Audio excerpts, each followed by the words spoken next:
सबसे बड़ी खबर के साथ करेंगे। बिहार में चुनाव को कुछ ही महीने रह गए हैं और तैयारी के साथ साथ हिस्सेदारी और जिम्मेदारी को लेकर भी दावेदारी तेज हो गई है।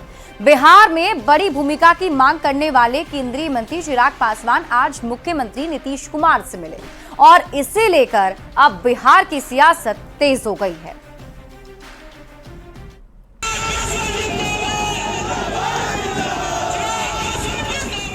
चेहरे पर दौड़ती लंबी मुस्कान और हाथों में गुलदस्ता।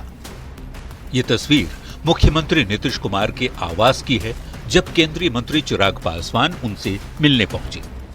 चुनाव से पहले सीएम नीतीश से चिराग पासवान की ये मुलाकात काफी खास मानी जा रही है, क्योंकि पिछले कई दिनों से चिराग लगातार बिहार में बड़ी भूमिका और बिहार वापसी का बयान दोहरा रहे हैं। आज जो माननीय मुख्यमंत्री जी से मुलाकात हुई है वो बिहार के मुद्दों को लेकर के हुई है और चिराग पासवान जी का आने वाले समय में बिहार में कितना बड़ा उनका दायरा हो सकता है जिम्मेदारी का, इसको लेकर के बात हुई है। और मुख्यमंत्री से बातचीत में चिराग पासवान ने अपने भविष्य के बारे में चर्चा की। उनकी जिम्मेदारी क्या होगी, उनका दायरा कितना होगा और उनकी भूमिका क्या होगी, इन सब बातों पर चर्चा हुई। इस मुलाकात को एनडीए के नेता गठबंधन को और मजबूत करने की पहल बता रहे हैं, तो विपक्ष आरोप लगा रहा है कि चिराग को सीएम पद की चाहत है। चिराग जी पहले ही कह चुके हैं कि वे पीएम मोदी के हनुमान हैं। अब हनुमान जी पीएम एवं सीएम के विकास कार्यों की गदा लेकर बिहार में कूद पड़े हैं। एनडीए के बीच सिर्फ फुटबॉल मचा हुआ है। मुख्यमंत्री के कई दावेदार हैं। आदरणीय नीतीश कुमार जी को बीजेपी कुर्सी से बेदखल करना चाहती है। श्री चिराग पासवान जी की पार्टी ने कल पोस्टर लगाया कि श्री चिराग पासवान जी मुख्यमंत्री की मजबूती से उनकी पार्टी और गठबंधन नीतीश जी के नेतृत्व में चुनाव लड़ेगा और न्याय के साथ विकास के एजेंडे पर जनता मुहर लगाएगी। हिस्सेदारी तो मिलेगी ही, लेकिन कितनी मिलेगी? चाचा कहीं फिर भतीजा को पुरानी हालात में न ला दे।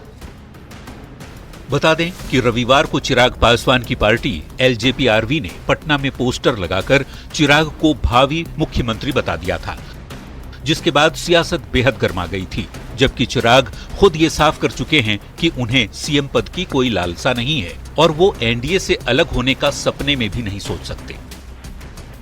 पोस्टर पर गरमाई पॉलिटिक्स के बाद मुख्यमंत्री नीतीश कुमार और चिराग पासवान की मुलाकात ने कहानी में एक नया प्लॉट ट्विस्ट ला दिया है। पटना से संवाददाता विनीता मिश्रा के साथ ब्यूरो रिपोर्ट, न्यूज़ 18। मुख्यमंत्री में बढ़ेंगे आगे। राष्ट्रीय जनता दल के मुख्य प्रवक्ता शक्ति सिंह यादव ने न्यूज़ 18 से बातचीत में साफ कर दिया है कि 21 जून को आरजेडी अपने नए प्रदेश अध्यक्ष के नाम का ऐलान करेगी। अब इसे लेकर सियासत शुरू हो गई है। विरोधियों का आरोप है कि आरजेडी समाज के कुछ वर्गों को स्वीकार ही नहीं कर सकती।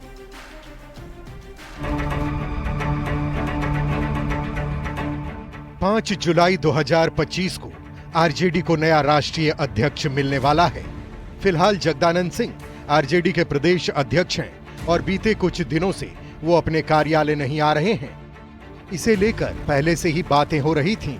अब पार्टी के मुख्य प्रवक्ता शक्ति सिंह यादव ने ये साफ कर दिया है कि जगदा बाबू की जगह कोई और लेने वाला है। उम्र के इस पड़ाव पर अधिक संघर्ष, अधिक प्रतिदिन बैठने के लिए डॉक्टर ने लंबे समय किया है। यही कारण है कि चेयर पर बहुत देर वो नहीं बैठ पाए। जगदानंद सिंह की गैर मौजूदगी को शक्ति यादव ने उनके स्वास्थ्य से संबंधित मजबूरी बताया और कहा कि अब जगदानंद सिंह की उम्र ऐसी हो गई है कि वो प्रदेश अध्यक्ष की जिम्मेदारी नहीं संभाल सकते। इस पर जेडीयू ने निशाना साधा और आरजेडी पर दोहरा रवैया अपनाने का आरोप लगाया। और उन्हें हटाने का आधार क्या दिया जा रहा है कि वो उम्र दराज हो गए हैं, बीमार रहते हैं, जबकि राजद के राष्ट्रीय अध्यक्ष आदरणीय लालू प्रसाद जी उनसे ज्यादा बीमार रहते हैं और उम्र दराज भी हो गए हैं, तो उन्हें क्यों नहीं हटाया जा रहा है? ये दोहरा मापदंड क्यों भाई तेजस्वी जी? तो बीजेपी का आरोप है कि आरजेडी में समाज के कुछ वर्ग के लोगों को कभी स्वीकार ही नहीं किया गया।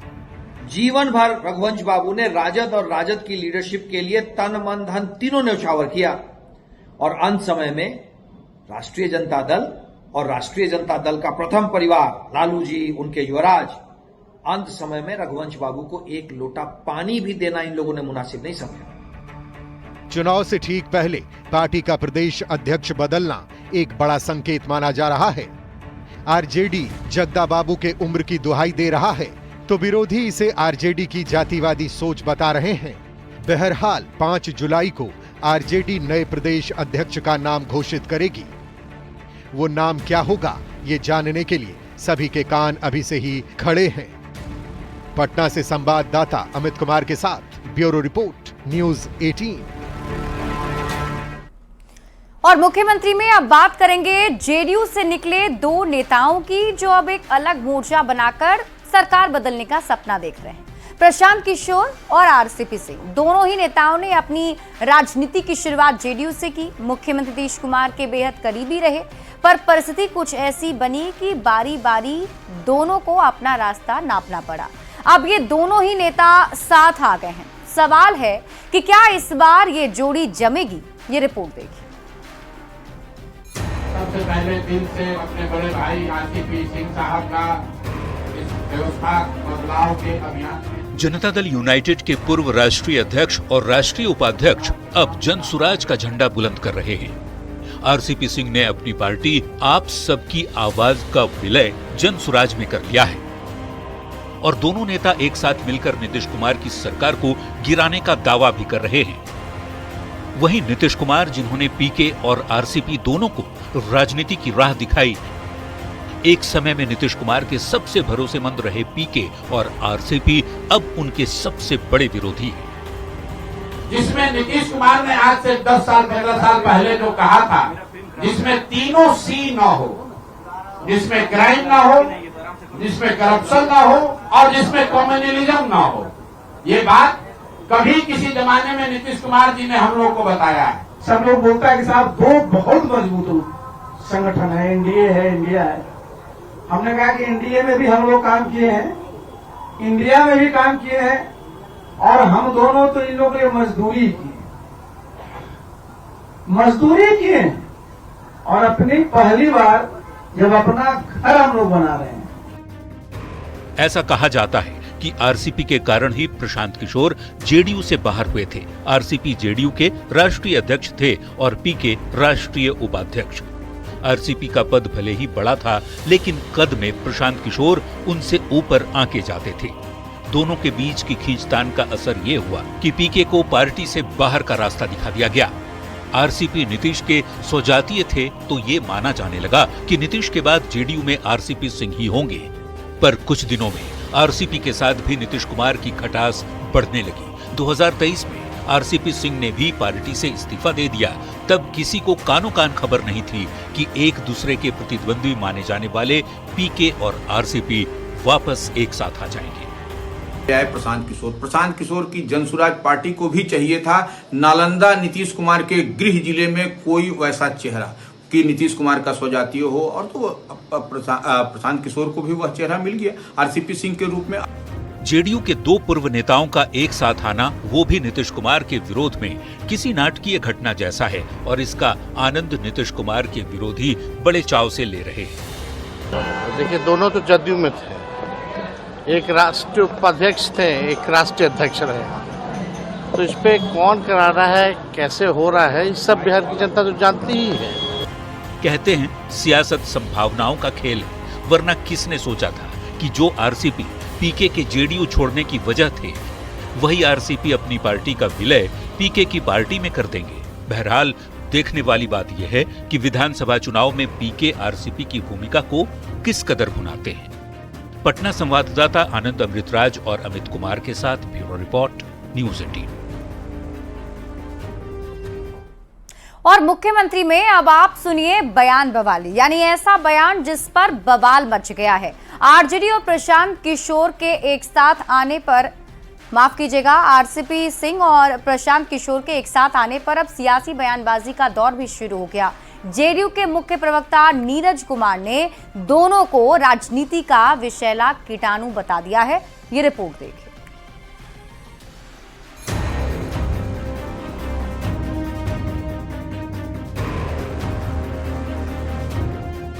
जब मनमुटाव गहरा हो जाता है तो जुबान अक्सर कड़वी होने लगती है। जेडीयू के मुख्य प्रवक्ता नीरज कुमार को जब इस बात की जानकारी हुई कि उनके 2 पूर्व सहयोगी एक साथ नीतीश कुमार के खिलाफ हो गए हैं, तो वो अपने मन की भड़ास को रोक नहीं पाए। मीडिया से प्राप्त सूचना के अनुसार आज 2 राजनीति के विषैले कीटाणु जिन्होंने नीतीश कुमार जी के साथ विश्वासघात किया, आज वे एक दूसरे से मिल रहे हैं कि राजनीति के छूटे हुए कारतूस हैं, राजनीति के विषैले कीटाणु हैं, चूंकि जिस थाली में खाते हैं उसी में छेद करते हैं। नीरज कुमार ने पीके और आरसीपी सिंह को राजनीतिक कीटाणु बता दिया और साथ में एक चुनौती भी दे डाली। नीतीश कुमार जी ने आपको प्राइवेट सेक्रेटरी बनाया, पीएस। नीतीश कुमार जी ने आपको राज्यसभा भेजा, तो अब आप जहां पर गए हैं, मैं चुनौती दे रहा हूं।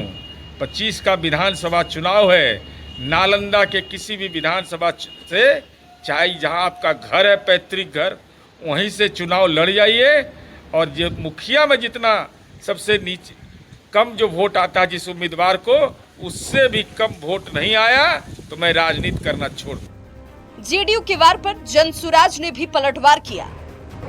पिछले 20 साल से, बल्कि पिछले 40 साल से जो दोनों पार्टियां हैं, जो किसी न किसी प्रकार से विषैले कीटाणु के रूप में जनता को काट रहे हैं, अपने विष से जनता को, बिहार की जनता को इस देश का सबसे गरीब राज्य बनाकर रख दिया है। बिहार की जनता को गरीबी, अशिक्षा, पलायन और बेरोजगारी के दलदल में ढकेल दिया है। तो कहीं न कहीं उनके मुंह से जल्दीबाजी में अपनी जो उनकी भावना है वो प्रकट हो गई। जेडीयू के मन की टीस और पीके आरसीपी की नई टीम के बीच टेंशन काफी बढ़ चुका है। देखना ये होगा कि आने वाले समय में जनता किसका साथ देती है।